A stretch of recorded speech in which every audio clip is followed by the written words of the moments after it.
इराणकडून इस्रायलवरती Sejjil या आंतरखंडीय क्षेपणास्त्राचा मारा हा सुरू आहे। इस्रायलला प्रत्युत्तर देण्यासाठी सेजिल क्षेपणास्त्र हे वापरले जात आहे। इराणनं इस्रायलच्या हवाई नियंत्रण कक्षाला देखील आता लक्ष्य बनवलेलं आहे।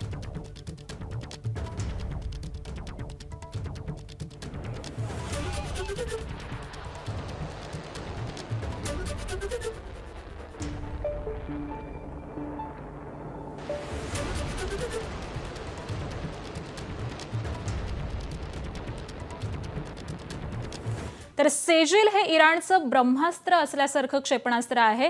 क्षेपणास्त्रासंबंधीची अधिक माहिती आपण ग्राफिक्सच्या माध्यमातून जाणून घेऊयात। सेजिल करू शकते 2 ते 2.5 हजार किलोमीटर अंतरावरती मारा। हे त्याचं एक प्रमुख वैशिष्ट्य आहे।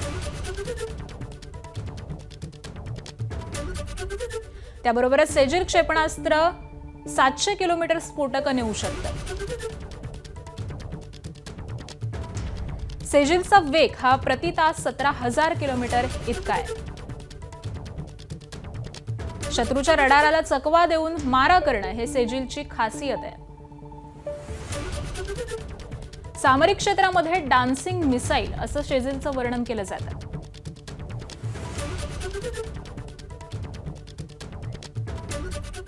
आणि यानंतर पुढची बातमी पाहूयात। एलपीजी इंधनाचा साठा घेऊन 2 भारतीय जहाजांनी होर्मुझची सामुद्रधुनी ही ओलांडलेली आहे।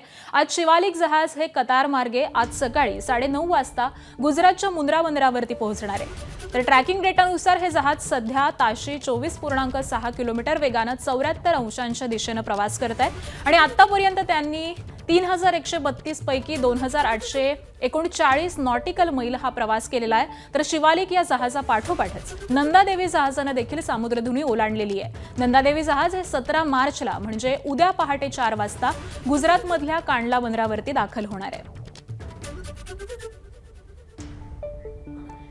शिवालिक आणि नंदादेवी ही 2 जहाजं होर्मुझच्या सामुद्रधुनीतून निघालेली असली तरी देखील अजूनही 22 भारतीय जहाजं ही तिथे अडकलेली आहेत। ती कोणती आहेत आपण ग्राफिक्सच्या माध्यमातून पाहूयात। तर 6 एलपीजी, 1 एलएनजी द्रव्यरूप नैसर्गिक वायूची वाहतूक करणारं हे जहाज आहे आणि 4 कच्च्या तेलाचे टँकर्स, त्याबरोबरच 1 रासायनिक सामुग्रीचं जहाज, 5 मालवाहू जहाजं आणि 5 अन्य जहाजं अशी एकूण 22 जहाजं ही होर्मुझमध्ये सध्या अडकलेली आहेत।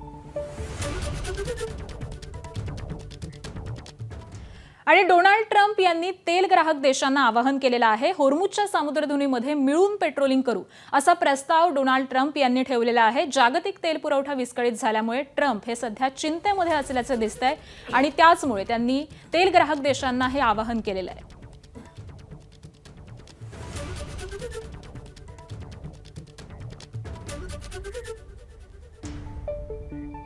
तर डोनाल्ड ट्रम्प हे मेटाकुटीला आल्याचंच आपल्याला दिसून येत आहे। त्यांनी आवाहन केलेलं आहे, होर्मुझच्या सामुद्रधुनीत आम्ही जहाजांना संरक्षण देणार आहोत, अनेक देशांशी बोलत आहोत, या देशांना सुरक्षेची गरज आहे, आम्ही फक्त 1% तेल होर्मुझमधून आणतो। चीनचं 90% तेल होर्मुझमधून जातं, त्यामुळे इतर देशांनीही तिथं लष्कर तैनात करावं, आम्ही मदत करू। आम्ही इराणला तर हरवलंच आहे, ते आता फार प्रतिकार करू शकणार नाहीत। इराणचं हवाई दल, हवाई यंत्रणा नष्ट केली आहे, संरक्षणासाठी इराणकडे आता काही नाही। इराणच्या सर्वोच्च नेत्यालाच आम्ही संपवलंय, खर्गवर देखील आम्ही हल्ला केलाय।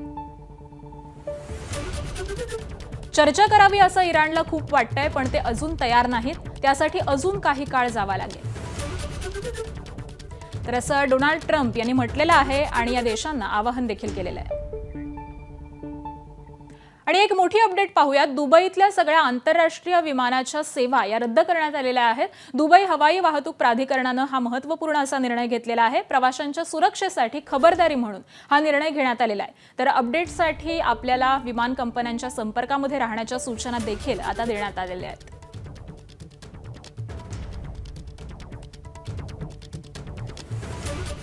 भारताची गुंतवणूक असलेल्या इराणच्या चाबाहार बंदरावरून अमेरिकेच्या लढाऊ विमानाच्या घिरट्या सुरू आहेत। FA-18 सुपर हार्नेट विमानांची उड्डाणं ही होत असल्याचं दृश्य आहे। उड्डाणावेळी विमानांना इराणनं लक्ष्य न केल्याबद्दल आश्चर्य देखील व्यक्त होत आहे। चाबहार बंदराची उभारणी ही भारताच्या माध्यमातून झाली आहे. चीनी गुंतवणूक असलेल्या पाकिस्तानातील ग्वादर बंदराला आव्हान देण्यासाठी चाबहार बंदरासाठी भारतानं पुढाकार घेतलेला आहे आणि त्यामुळे एक प्रकारे भारताचंच हे बंदर आहे.